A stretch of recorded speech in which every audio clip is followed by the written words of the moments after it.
အကျိုးခံစားခွင့်ဆိုတာရှိမယ်အဆင်ပြေတဲ့လူတွေလည်းလောက်တမှာပြောသည်ဖြစ်စေမပြောသည်ဖြစ်စေအလုပ်လုပ်ကြရပါတယ်ပေါ့နော်ပြီးလို့ရှိရင်အချိန်တန်လာစားရကြမယ်အချိန်တန်လာစားရလို့ဆိုရင်မိသားစုကိုလွဲမယ်ဒါ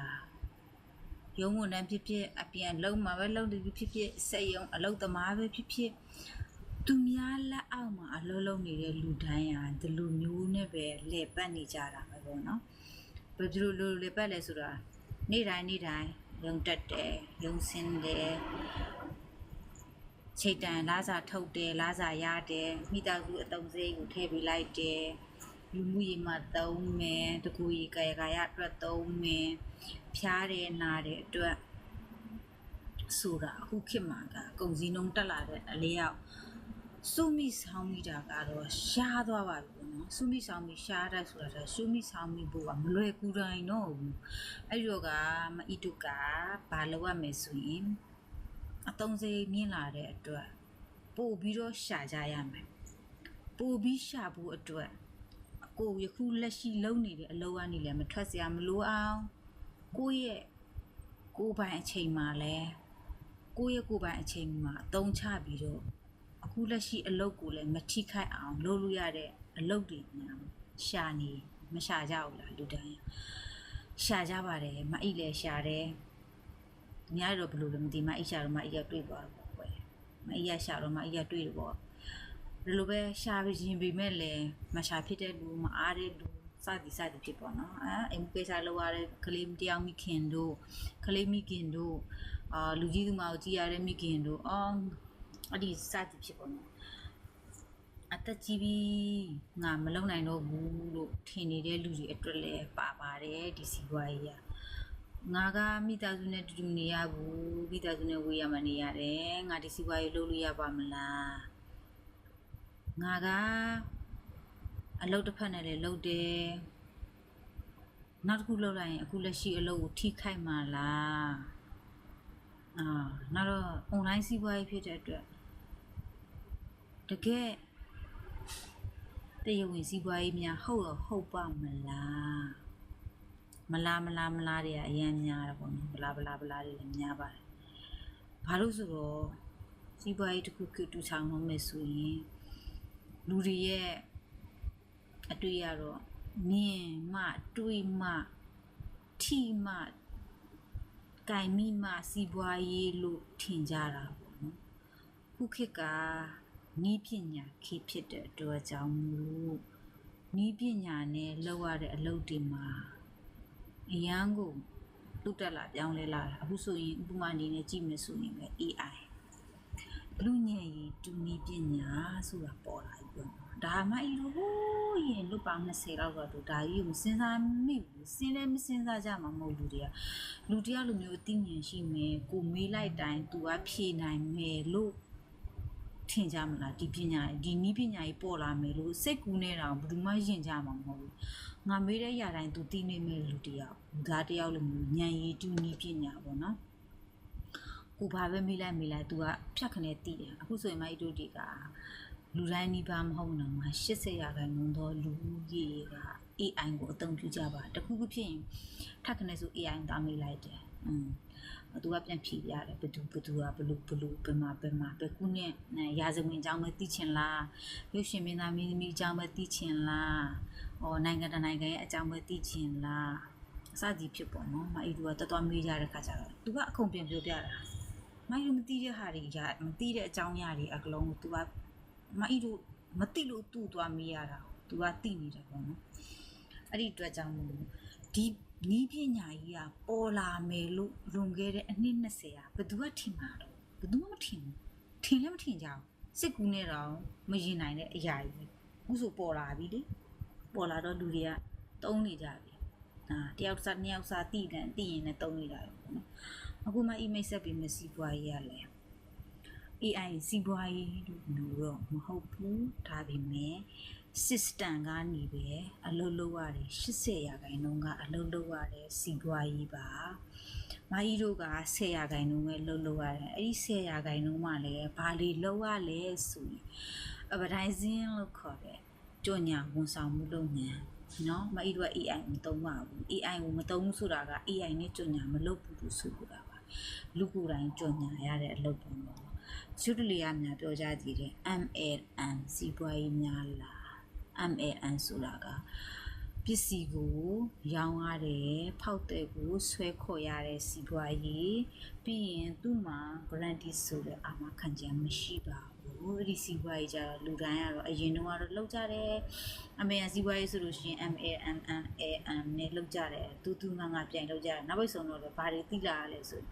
အဲ့ဒီစီးပွားရေးလုပ်ရင်ဘာတွေရလာလဲဆိုလို့ရှိရင်ပစ္စည်းတွေပုံလာပါတယ်ရှင်အချိန်တိုင်ဘောနော်ကိုမှပုံနေတဲ့ပစ္စည်းရောင်းမထွက်တဲ့ပစ္စည်းအဲ့လိုမျိုးတွေဖြစ်လာတာပဲလူတွေက MLM စိတ်ကုန်လာကြတာဘာလို့စိတ်ကုန်လဲဆိုရင်အဓိကကြောင့်သူကတရားဝင်စီးပွားရေးမဟုတ်တဲ့အတွက်ကြောင့်မို့တခြားနောက်တစ်ခုကသူ့ရဲ့နောက်ခံ background သူ့ရဲ့တွဲဖက်ထားတဲ့သူ့ရဲ့ပတနာရှိကုမ္ပဏီကယုံကြည်စိတ်ချမှုမရှိတဲ့ကုမ္ပဏီဖြစ်တာကြောင့်တခြားလူတွေကအချိန်တိုင်လို့ရွှေ့ရှင်တက်တော့တက်တာမနေရဘူးစီးပွားရေးတစ်ခုလုပ်တော့မယ်ဆိုတက်တော့တက်တာလည်းမရှိဘူးဟို pressure ဖိအားအများများတဲ့စီးပွားရေးအချိန်တန်လာရင်လူတွေကစွန့်ခွာလာကြတာပါပဲပေါ့နော်ဒါလူရဲ့သဘောတဘာဝလူတွေဆိုတာအချိန်တန်လို့တက်တော့တက်တာဖြစ်တဲ့ comfort zone မှာပဲနေကြတာများတယ်လူတိုင်းမအိတ်ကိုယ်တိုင်းလည်း comfort zone မှာပဲနေခဲ့တာပါပဲเนาะအဲ့ဒီတော့လူတိုင်းcomfort zone မှာနေမထွက်ချင်ကြတဲ့ခါကျသူ့ရဲ့အလုပ်ကအရန်ကိုလူတွေ pressure ပေးတဲ့အလုပ်ထပ်ပြောမယ်ဆိုလို့ရှိရင်ငါအိခဏပြောရတဲ့အတိုင်းပဲလူတွေကိုပစ္စည်းရောင်းရတယ်ဖောက်တယ်ရှာရတယ်ခါကျအရန်ပြမှန်းကြတယ်အဲ့လိုကလူတွေအချိန်တန်တော့ဒီလုပ်ငန်းကိုစွန့်ခွာလာကြတယ်နောက်တော့တရုံစီးပွားရေးမဟုတ်တဲ့အတွက်ကြောင့်လည်းပါတယ်ပေါ့နော်အခုမှအိပြပြတဲ့ဟာဒီကြတော့ထွန်းနိုင်ရေးမင်္ဂလာပါရှင်ဝင်နာထောင်လို့ရပါတယ်တည်ချင်တဲ့စကားမျိုးများရှိနေမေးခဲ့လို့ရပါတယ်ပေါ့နော်မအိအခုပြောမယ် digital online စီးပွားရေးကြတော့သူကတရားဝင်စီးပွားရေးဖြစ်တယ်ဘလို့တရားဝင်စီးပွားရေးဖြစ်လို့ဆိုတော့အစိုးရကိုဒါတိုင်းအခွန်ဆောင်ရတဲ့စီးပွားရေးပေါ့နော်ဒီလုပ်ငန်းရဲ့လက်ပတ်ပုံကတော့အရင်ယူရှင်းပါတယ် system က80%လောက်တယ်20%က advertising လို့ခေါ်တဲ့ကြွညာမှုဆောင်မှုကိုလုပ်ငန်းမှာလေပတ်တဲ့သူတွေကလှုပ်ဆောင်ပေးကြရပါတယ်ပေါ့နော်။မိုင်းရိုကုမ္ပဏီကအနောက်ဘက်က background ကြည့်မယ်ဆိုလို့ရှိရင်နှစ်ပေါင်းအခု2026လို့ဆိုရှင်နှစ်ပေါင်း52နှစ်ရှိပါပြီ။နှစ်ကုမ္ပဏီရဲ့တက်တန်ကဘယ်လောက်ထိခိုင်မာလဲဆိုတဲ့အကြောင်းပြောပြတာပေါ့နော်။52နှစ်ရှိပြီနိုင်ငံပေါင်း29နိုင်ငံမှာလည်းရုံးခွဲပေါင်း44ခုတီဖွင့်ထားပါတယ်။ဟုတ်အရာအချိန်ရောက်တော့မှာပေါ့နော်ဘာလို့ဆိုတော့မအေးရဥစားအလုပ်တစ်ဖက်လည်းလုပ်တည်တယ်မအေးရတရုံနဲ့အလုပ်တစ်ခုရှိတယ်လူလက်ရှိမအေးရစင်ကူမှာနေထိုင်နေအချိန်ကြီးအလုပ်လုပ်ကြမှာလေညဆိုင်ဖြစ်တဲ့အတွက်အရန်ပြင်မှန်းပါတယ်ပေါ့နော်အဒီအလုပ်ကနေလည်းလွတ်မြောက်ခြင်းကိုဒီလုပ်ငန်းကိုလုပ်ပါတယ်ကိုအခုနားတဲ့အချိန်လေးမှာကိုယ့်ရဲ့ကိုယ်ပိုင်အချိန်လေးမှာဒီစီးပွားရေးကိုမအေးရလောက်ကင်ပါတယ်ပေါ့နော်တစ်ဖက်တစ်လမ်းနေလည်းဝင်ငွေလေးပဲရှာတယ်ဒုတိယဝင်ငွေလမ်းကြောင်းကိုရှာတဲ့အနေနဲ့လောက်ကင်တယ်ပေါ့နော်ဒီစီးပွားရေးကဘယ်သွားတည်သွားလို့ရတယ်ဆိုမအေးတို့ကနိုင်ငံခြားမှာနေဖြစ်တဲ့အတွက်အချိန်တန်ရင်ကိုမြေကိုရွာကိုပြန်ကြမယ်လူဖြစ်တဲ့အတွက်ကြောင့်ကိုပြန်ဝိုင်းရင်ဗာစီးပွားရေးလောက်ရမှာလေအဲ့တော့နော်စဉ်းစားတဲ့ခါကျတော့ဒီဘယ်သွားရွှေ့ပြောင်းရလို့ကိုယ်စီးပွားရေးတည်သွားလို့ရတဲ့စီးပွားရေးအခုခေတ်မှာအင်တာနက်ဆိုတာကလည်းအိမ်တိုင်းလူတိုင်းသုံးနေတဲ့အရာဖုန်းဆိုတာကလည်းလူတိုင်းမှာတစ်လုံးအနည်းဆုံးရှိကြတယ်ပုံမှန်အဖြစ်ဒီမှာကြတော့ဖုန်းကနှလုံးသုံးလုံးရှိနေကြပြီလေအဲ့ဒီတော့အဲ့ဒါတွေကအရင်လွယ်ကူနေတယ်နည်းနည်းတော့ခက်တာကကွန်ပျူတာဆိုတဲ့ပစ္စည်းလေးကွန်ပျူတာပစ္စည်းလေးမြန်မာနိုင်ငံသူနိုင်ငံသားတွေတာနည်းနည်းတော့100%လုံးမှာမြန်မာနိုင်ငံသားတွေ90%ကတော့ကွန်ပျူတာမသုံးကြသေးပါဘူး။ဒါပေမဲ့90%လုံးမြန်မာလူမျိုးတွေကသုံးကြပါတယ်။နိုင်ငံခြားမှာဆိုရင်ကွန်ပျူတာတွေကမရှိမဖြစ်ပစ္စည်းကိုဖြစ်နေပြီလေ။အဲ့တော့ဒီလုပ်ငန်းကြီးကလျမ်းကိုတည်သွားလို့လည်းရတယ်ဒီပစ္စည်းတွေရှိုံနဲ့လုပ်ရတဲ့စီပွားရေးဆိုတော့လုပ်ကြည့်တာအဆုံးရှိတာကိုလုပ်ကြည့်လိုက်လို့ကိုစကြည့်လိုက်လို့ကိုလေးလာကြည့်လိုက်လို့ပညာရက်တစ်ခုကိုလေးလာတယ်ဆိုတာကအဆုံးဆိုတာမရှိပါဘူးကိုတက်သွားတယ်ကိုတီးသွားတယ်အကယ်လို့ဒီပညာရဲ့ကိုကြိုက်တယ်ဒီစီးပွားရေးကိုကြိုက်ကိုဆက်ပြီးတော့ continue လုပ်ရုံနဲ့လေးလာရုံပေါ့နော်နန်းမြင့်မော်ရေးနန်းဆန်မြင့် မော်ရေးမင်္ဂလာပါရှင်အဲ့ဒီတော့ကိုဒီစီးပွားရေးကိုစပြီးတော့လေးလာရုံပါပဲမကြိုက်ရင်မလုပ်ရုံပဲကိုနဲ့မကိုက်ဘူးဆိုရင်မလုပ်ရုံပါပဲချစ်ခင်သူရေမင်္ဂလာပါရှင်မလုပ်ရုံပါပဲအဲ့ဒီတော့မိုက်တို့ဒီစီးပွားရေးကိုမအီးရဘလို့စတင်လေးလာတယ်ဆိုတော့ online မှာအခုလိုပဲမအီးကြည့်နေတဲ့ application ဆိုတာအများကြီးရှိပါတယ်အခုဆိုရင် Facebook ရှိမယ် TikTok ရှိမယ် YouTube ရှိမယ် Instagram ရှိမယ်နောက်တော့ချဆိုတာလားအဲ့ဒီ application တွေတခုရှိသေးတယ်ပြီးတော့ international မှာသုံးတဲ့ LinkedIn ဆိုတဲ့ application တွေတခုရှိတယ်အဲ့ဒီမှာမအီးတို့ကအများကြီးကြည့်နေကြတာ TikTok ဆိုလည်းကြည့်တယ်ပဲလူတိုင်းကတော့အများကြီး TikTok ကြည့်ကြတယ်များမအီးကတော့ဒီလုပ်ငန်းကိုတွေ့တာက Facebook ကနေတွေ့တာပေါ့နော်ဒီတော့မအီးရလည်းလေးလာတဲ့ဒီစီးပွားရေးဘယ်လိုမျိုးလဲအစားပြီးတော့ကိုကစီးပွားရေးတစ်ခုကိုလုပ်ငန်းတစ်ခုကိုလုပ်ချင်နေတဲ့လူဖြစ်တဲ့အတွက်ကြောင့်မို့လို့မအီးရစားလေးလာတော့ဒီစီးပွားရေးကမအီးနဲ့အဆင်ပြေတယ်နော်အခုလက်ရှိအလုပ်ကိုလည်းမအီးရထွက်ဆရာမလို့ပဲပြီးရင်ကိုအားတဲ့အချိန်တစ်နိုင်နှစ်နိုင်အတွင်းမှာကိုဒီစီးပွားရေးနဲ့ပတ်သက်တဲ့အကြောင်းအရာတွေကိုလေးလာမယ်ဒီစီးပွားရေးကချပြီးတဲ့ဤပညာတွေကိုကိုလေးလာမယ်ဒီစီးပွားရေးမှာပတနာရှစ်တွေမအီဒူလိုမျိုးပဲဗဒိုင်းစင်းညာရတဲ့ပတနာရှစ်တွေလီဒါတွေကိုချ်တွေနဲ့တိုင်ပင်ဆွေးနွေးမယ်ဒီအပတ်မှာမအီရတော့ဒီဘယ်ဆင့်ကိုဘယ်လိုသွားနေလဲဒီအပတ်မှာမအီရဘာတွေလေးလာတည်နေရတယ်ဆိုတာကို sharing လုပ်တဲ့ meeting တွေလည်းမအီတို့မှာအများကြီးရှိပါတယ်မအီတို့တယောက်တည်းအလုပ်လုပ်နေတာမဟုတ်ပါဘူးပေါ့နော်အဲ့ဒီတော့စိတ်ဝင်စားတဲ့မိတ်ဆွေများရဲ့ဒီစီးပွားရေးမှာအင်းနဲ့နေတူမိပညာနဲ့အကြောင်းအရာတွေကိုစိတ်ဝင်စားတယ်အားတဲ့ချိန်လေးမှာလေ့လာခြင်းလို့ဆိုလေ့လာနိုင်ပါတယ်ဒီပညာကိုမအီတယောက်တည်းတက်ရမယ်လို့မဆိုလို့ဘူးဒီပညာကလူတိုင်းတက်တင်တယ်ဒီစီးပွားရေးကလူတိုင်းလုပ်တင်တယ်လို့မအီရထင်တယ်ပေါ့နော်ဘာလို့ဆိုတော့ပင်လေရေဆိုတာဘယ်သူတက်တာမကုန်ပါဘူးစီးပွားရေးလည်းတူပါပဲကိုလုံးရင်လုံးတော့အကျိုးမရတဲ့စီးပွားရေးဖြစ်တဲ့ကြောင့်မအီတို့ကတော့ဒီစီးပွားရေးလုပ်ဖို့တိုက်တွန်းခြင်းတယ်အရန်လည်းတိုက်တွန်းလို့ပေါ့နော်ဘာလို့ဆိုတော့ကိုမှဆုံးရမှာမရှိဘူးဒီစီးပွားရေးစတင်လေ့လာတော့မယ်ဆိုလို့ရှိရင်အခုပုံမှာမအီထောက်ပြထားတယ်www.ishwezinpyo.com အဲ့ဒါကလုံးဝနေတော့ပြီးတော့ email နဲ့ register တင်လိုက်ရုံပါပဲအဲ့ဒီဟာတော့လည်းပတ်စံပေးရမှာဆိုတော့ပေးစရာမလိုပါဘူးအဲ့ဒီတော့လည်းပတ်စံပေးစရာမလိုပါဘူးအဲ့ဒီရဲ့ website ကလုံးမှုသွားပြီးတော့ website နှိပ်ပြီးတော့ကြည့်လိုက်ရုံနဲ့ကြည့်လိုက်လို့ဆိုရင်မအီရလူတယ်ဆိုလို့ရှိရင်မအီရုံနဲ့ပေါ်တော့မဟုတ်တာဒီစီးပွားရေးလုပ်တဲ့ခါကျရင်လူတိုင်းကကိုယ်ပိုင် software ကိုယ်ပိုင်ကိုယ်ပိုင် channel တခုတီထောင်သလိုမျိုးပဲတီထောင်ကြတာပေါ့နော်တီထောင်ပေးတယ်ကိုယ့်ရဲ့မိပြတွေကတီထောင်ပေးပါတယ်အဲ့တော့ကအခုမအီပြောတဲ့ www.ishwezinpyo.com မှာတွားပြီးတော့ကလုံးကိုဝင်လိုက်ပြီးဆိုရင် register email နဲ့လုပ်ရမယ် email မရှိတဲ့လူကလည်းမ email ဘယ်လိုဖောက်ရမလဲဆိုတာလည်းမေးပါ email ဆိုတဲ့ဟာကဘာလို့လိုအပ်လဲဆိုရင်မအီတို့ကကွန်ပျူတာနဲ့လက်လုပ်တဲ့အတွက်ကြောင့်မို့လို့ကွန်ပျူတာမရှိဘူးဆိုရင်တော့မစချင်းကသင်ယူလေ့လာတဲ့လူတွေအတွက်ကဖုန်းနဲ့လည်းတင်ယူလေ့လာလို့ရပါတယ်ပေါ့နော်ကွန်ပျူတာစချင်းဝယ်ကြမှာမအီလေကွန်ပျူတာစချင်းဝယ်ရခဲ့တာမှမဟုတ်တာဖုန်းနဲ့ပဲအရင်ဆုံးလေ့လာတာလေ့လာတော့one ထက်ရေးမင်္ဂလာပါရှင်အဲ့ဒီတော့စပြီးလေ့လာတဲ့ခါကျတော့မအီရအရင်ဆုံးဒီလိုပဲမအီရဲ့တွေ့လာတဲ့ channel မှာသူပြောတဲ့အတိုင်းမအီကိုဝင်ကြည့်လိုက်တော့လူလိမ်ဆိုတဲ့လိမ်ပေါ့ကို့ဘာမှသူလိမ်ရမှာမဟုတ်ဘူးကို့မှာကသူများတွေလိုမျိုးလုပ်ငန်းကြီးမားလုပ်တော့ဘန်နေနဲ့ချိတ်ဆက်ထားတဲ့စီးပွားရေးလုပ်ငန်းရှင်လို့မျိုးကြောက်ကြရမှာမလို့ပဲသိလားကြောက်ရွံ့မှုမရှိတဲ့လူဖြစ်တဲ့အတွက်ကြောင့်ကိုကြည့်လာတဲ့အရာပစ္စည်းတွေကလည်းကြောက်ရွံ့မှုကင်းတယ်တခုခုဆိုရင်ကိုကကြောက်နေတယ်ငါဒီဟာလှုပ်ချင်ပါတော့လဲဟုတ်ပါမလားသိတယ်ခလားဘယ်လိုဆိုလို့ရှိရင်သူလူလေများလားဆိုအရင်ဆုံးအဲ့ဒါဒီစိတ်ကဝင်နေလို့ဆိုလို့ရှိရင်ဘယ်အရာမှပဲပညာရေးမှပဲစီးပွားရေးမှစပြီးလုပ်လို့မရပါဘူးစီးပွားရေးတစ်ခုကိုစလုပ်တော့မယ်ဆိုလို့ရှိရင်မအီရလူတက်ကြီးတော့မဟုတ်ပါဘူးမအီအတွေ့အကြုံတွေပြပြတာပါပေါ့နော်မအီကနေရဆရာကြီးလားနေရတက်နေတာတော်နေတာ no way မအီအရန်ကိုတော်နေတက်နေတာမဟုတ်ဒီစီးပွားရေးနဲ့ပတ်သက်တဲ့အကြောင်းအရာလေးကိုညှပြီးတဲ့လူတစ်ယောက်ပါပေါ့နော်မအီတို့ကဒီမျိုး software အပေါ်မှာထောင်လာပြီးတဲ့ software လေးကိုပြောပြတယ်ဆိုတာကမိတ်ဆွေတို့လေးလာခြင်းတဲ့လူတွေအတွက်မအီတို့ချထားပေးတာပေါ့နော်www.ishwezinpyo.com မှာဝင်ပြီးကြည့်လိုက်လို့ဆိုလို့ရှိရင်မအီပုံနဲ့ကြာလာလူလိမ်ဆိုလို့ရှိရင်ဒီပုံဒီရုပ်ကြီးတော့ပြလို့ရမှာလားအဲ့ဒီတစ်ချက်စဉ်းစားရမှာပါအရာမှနည်းနည်းပါအများကြီးစဉ်းစားရမှာလူကယူသားရင်ယူသားတဲ့သူရဲ့အတွေ့ပဲရှိပါတယ်လူလိမ်ဆိုရင်လူလိမ်အတွေ့ပဲရှိတာပေါ့ဒါလူတိုင်းပဲလေမရတဲ့မြောက်ပုတ်ခတ်စော်ကားတာတော့မဟုတ်ပါဘူးကြည့်ရဖြစ်စဉ်ပြောပြတာပေါ့အဲ့တော့လေ့လာလိုက်လို့ဆိုလို့ရှိရင်အဲ့ဒီမှာ webinar ဆိုတဲ့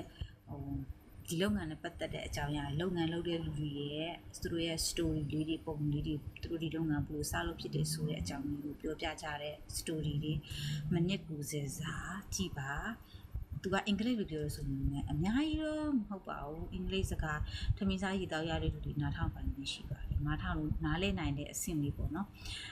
တမူသားလေးရေမင်္ဂလာပါရှင်နေကောင်းကြမ်းမကြရဲ့လားအဲ့ဒီရောက်လာအဲ့ဒီရဲ့ကိုလီလာနိုင်တဲ့အဆင့်လေးပေါ့နော်အဆင့်လေးရှိပါတယ်ရှင်ရှိရတဲ့ခါကျလို့ရှိလို့ရှင်အဲ့ဒီမှာကိုကစပြီးတော့ဒီလုပ်ငန်းလေးနဲ့စိတ်ဝင်စားတယ်သူတို့ပြောတယ်ဟုတ်ရောဟုတ်ရဲ့လားစပြီးထက်ထဲဝင်လီလာခြင်းနဲ့ဆိုရင်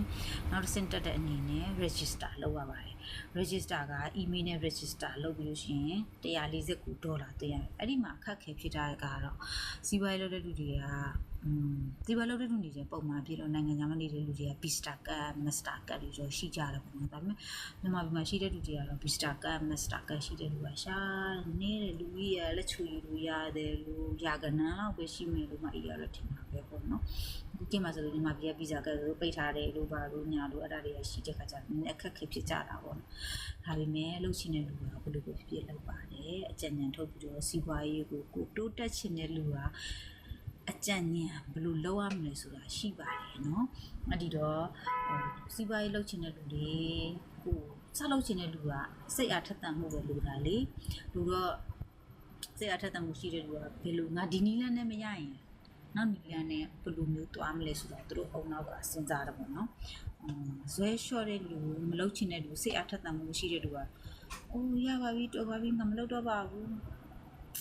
ဒီလောက်ငါမအဆက်ဘူးအဲ့ဒါလောက်ပဲသူတို့ကတော့တွေးလိုက်မှာပေါ့နော်ဒါပေမဲ့တကယ်ဇွဲရှိတဲ့လူတကယ်ကြိုးစားခြင်းတဲ့လူကတော့သူတို့တောင်ရသေးတာပဲငါဘာလို့မရမှာလဲအဲ့ဒီသဘောမှာသူတို့တောင်ကြိုးစားလို့သူတို့တော့အောင်မြင်တယ်သူတို့တွေပျော်ရွှင်ရတယ်သူတို့တွေငွေကြီးအတွက်အကြောင်းကြားမှုမရှိဘူးလို့ပြောနေတဲ့ဟာငါလည်းရတဲ့လို့ထင်တယ်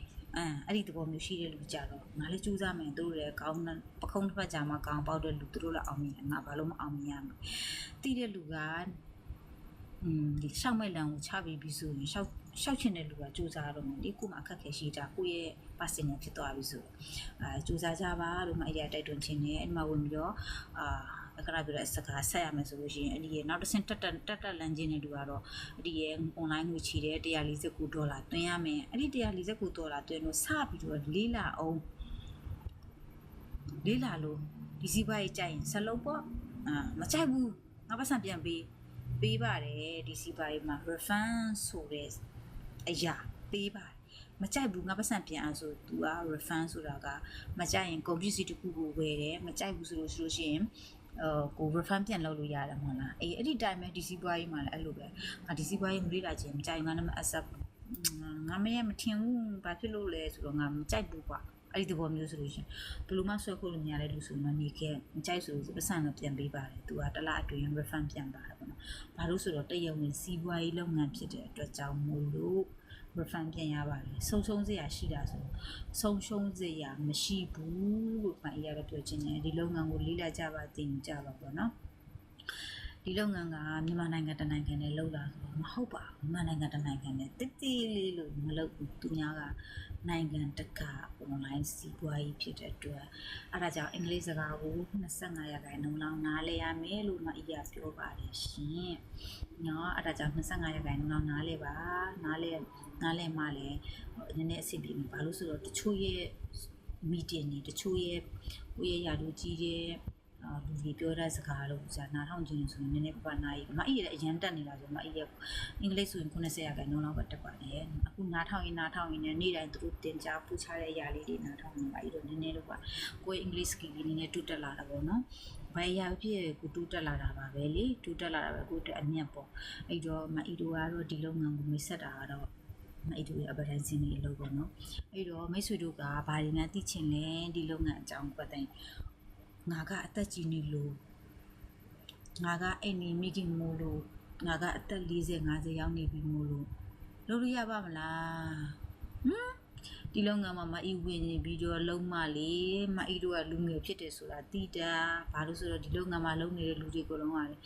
အသက်80-80အမလီသူတို့တွေကကိုထောက်ပို့ပြီးလမ်းဆန်းတက်ကြွပြီးပြောနေလိုက်ကြတာသိတယ်ဟုတ်လား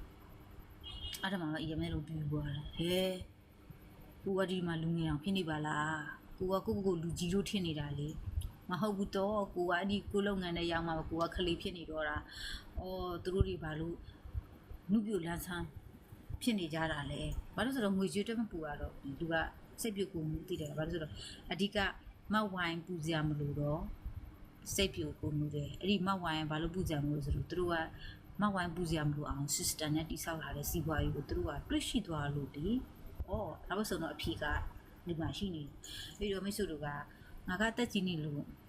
ဘောပါတော့ငါကတက်ကြီးနေလို့ငါတန်းငယ်နေလို့တခုရှိတာဒီလုပ်ငန်းတရားဝင်စီးပွားရေးဖြစ်တဲ့အတွက်အသက်18နှစ်ပြည့်မှလောက်ကင်လို့ရပါတယ်ရှင်အဲ့ဒါတခုရှိပါတယ်ပေါ့နော်မြန်မာပြည်ကလူတွေကြတော့လုပ်လို့ရပါမလားမြန်မာပြည်ကလူတွေလုပ်ရအောင်မအိမ်တယ်မြန်မာပြည်ကလူပါပဲနိုင်ငံခြားမှာအလုပ်လုပ်နေတဲ့ဆိုပြီးမြဲမအိမ်လုပ်တာတော့မအိမ် business တီထောင်တာဟာကြာမြန်မာပြည်ကဘန်နဲ့မြန်မာပြည်ကလိပ်စာနဲ့ပါပဲရှင်အဲ့တော့ဘာမှမြန်မာပြည်ကလူတွေသူတို့နိုင်ငံခြားမှာနေလို့သူတို့ကဒီလုပ်လို့သူတို့လုပ်လို့ရတယ်လို့မထင်ပါနဲ့မအိမ်လုပ်ထားတာမအိမ်ရဲ့စင်ကုန်နိုင်ငံသားမဟုတ်ပါဘူးသူကလည်းမဟုတ်ပါဘူးဒီမှာအလုပ်လုပ်နေလူပါပဲအခြေတန်ကိုပြီးကိုရောက်ပြမှာဖြစ်တဲ့အတွက်နိုင်ငံသားမအိမ်မခံဘူးပါဘူးပေါ့နော်အဲ့တော့ဒီလုပ်ငန်းမှာလုပ်နေတဲ့လူတွေအတွက်လည်းတွေးကြုံရတာပေါ့နော်အတွေ့အကြုံဆိုတာပတ်စံတချို့အတွေ့အကြုံတွေကပတ်စံနဲ့ပြီးဝရတာလေတချို့အတွေ့အကြုံတွေကအလေခါရတာအခုဒီအတွေ့အကြုံကြတော့ရှင်တို့အလေခါရမယ်အတွေ့အကြုံဆိုပေမဲ့မကောင်းလားဆိုတော့ဘယ်အတွေ့အကြုံဆိုမအဲ့အာမခံတာတခုရှိတာပေါ့ဒီလုပ်ငန်းမှာတွေ့ရမယ်မိတ်ဆွေတို့ဒီလုပ်ငန်းကိုလုပ်ခဲ့ရင်တွေ့ရမယ်အတွေ့အကြုံကအရန်ကို everything is good for you မအဲ့တဲ့အရင်တော့ဆိုလို့ရှိရင်လုပ်ငန်းကိုစိတ်ဝင်စားဘူးဒီလိုမျိုးစကားပြောရမယ်ဒီလိုမျိုး online မှာတက်ပြီးစကားပြောရမယ်ဆိုတော့မ easy ခါမှမစဉ်းစားမိဘူးတိလားဘာလို့ဆိုတော့အရင်ထဲကနေတဲ့စကားသိမပြောဖြစ်တာလည်းပါတယ်ရွှေထူးရည်မင်္ဂလာပါရှင်စကားသိမပြောဖြစ်တာလည်းပါတယ်ကိုလုပ်ပြီးွားရင်အိပ်ပြန်ပြီးဆိုလို့ရှိရင်အဲ့လိုညဆိုင်ဆင်းတဲ့အတွက်အိပ်ပြန်ပြီးွားကိုအိပ်မယ်မိသားစုနဲ့ပုံပြောမယ်ပြီးရင်social media ပုံကြည့်မယ် TikTok ကြည့်မယ် Facebook ကြည့်မယ်ဒါပေမဲ့အဲ့လိုအချိန်ကုန်သွားတယ် online မှာတက်ပြီးတော့စကားပြောရမှာဆိုတော့အုံနောက်ထဲတော့မစဉ်းစားမိဘူးအခုမှပဲလူတွေနဲ့စကားပြောရတာလူပြောမယ်အထီးမကြံတော့ပါလားသူအရင်တော့မိုက်ဆိုအချင်းထီးကြံစကားပြောရင်လည်းဘူးဆက်ဆက်နေပုံအခုတော့အများကြီးတိုးတက်ပြန်လာမိုက်ဆက်အရင်တူပြင်ပြောင်းလဲပါတယ်ဒီစီးပွားရေးမှာစပြီးတော့အဲ့တော့မိတ်ဆွေတို့ကိုလည်းလုပ်ကြည့်ချင်တယ်အဲ့တော့တည်ကျင်တဲ့မိတ်ဆွေများရှိရင်လာရောက်မိမြန်မှာအာမနာတဲ့မိမြန်မှာမအဲ့တို့ကတော့ပတ်စံပေးစရာမလိုအလကား free ပြောပြပေးပါတယ်မလုပ်တဲ့မိတ်ဆွေများဒီစီးပွားရေးလုပ်ချင်တယ်ဘာတွေစလုပ်ရမလဲလာမေးအာမနာတဲ့မိမအဲ့ရပြောဖို့စင်နေပြောဖို့ပါစက်ရာနေတာဘာဖြစ်လို့ဆိုတော့ကိုလူပဲအလုံးရကြည့်ချင်တယ်ပြမနဲ့ရှာစားတဲ့စီးပွားရေးအရန်ပြင်မှန်ကြတယ်နော်အခုခေတ်မှာလေလူတွေအရန်ပြင်မှန်ကြတယ်ခန္ဓာကိုယ်နဲ့လောက်ရတဲ့လောက်သမားတွေဆိုလို့ရှင်ပို့ပြီးတော့ပြင်မှန်တယ်သူတို့ကြည့်မှအရန်ကိုစာနာတနာတော့ဗောနော်ကိုလည်းကုညီနိုင်တာလားဆိုတော့ကုညီနိုင်တဲ့ဘက်ကကုညီပါတယ်မအီရတို့တည်တာကလုံးကုညီနိုင်တဲ့ဘက်ကမအီရကုညီတယ်ဗျဒီမှာလူဆိုတာသူ့တိုင်တာနဲ့သူ့လေးမအီတဲ့ကလုံးကုညီကိုကလည်းမအီရဝေးတန်တရားမဟုတ်ပဲပြီးတော့ဒီလုပ်ငန်းမအီရတော့အကလုံးလုပ်စီချင်းနေအရန်ကိုလုပ်စီချင်းနေအများလှုပ်ချင်တာမဟုတ်ချင်တာဒီမအီရလှုပ်လုပ်ငန်းကောင်းတယ်လို့အဲ့လိုပေါ့ဒါပေမဲ့တချို့တွေကတင်ယူရမှာပြင်းတဲ့လူတွေအတွက်တော့ဒီလုပ်ငန်းမကိုက်ပါဘူးမအီကျူတင်မှာပါရစေတင်ယူခြင်းတဲ့လူတွေအတွက်ကတော့ဒီလုပ်ငန်းကိုက်တယ်နောက်တစ်ခုကျတော့ဆက်စုနိုင်တဲ့လူတွေအတွက်ဒီလုပ်ငန်းအရင်ဆင်းပြေပါတယ် social media နဲ့မစိမ့်တဲ့သူတွေအတွက်လည်းဒီလုပ်ငန်းကအဆင်ပြေတယ်လို့မအရာအကြံဉာဏ်ပေးခြင်းပါတယ်เนาะတစ်ဖက်တစ်လမ်းနေလူရှာတဲ့လုပ်ပဲလုပ်ကြပါအားတဲ့ချိန်မှာတစ်နိုင်နှစ်နိုင်လောက်ပေါ့နော်အားတဲ့ချိန်မှာလုပ်ကြပါလို့မအရာပေါ့အကြံဉာဏ်လေးပေးခြင်းနေပေါ့နော်အကြံဉာဏ်တော့အားလောက်ပေးတတ်တယ်ဘာလို့ဆိုတော့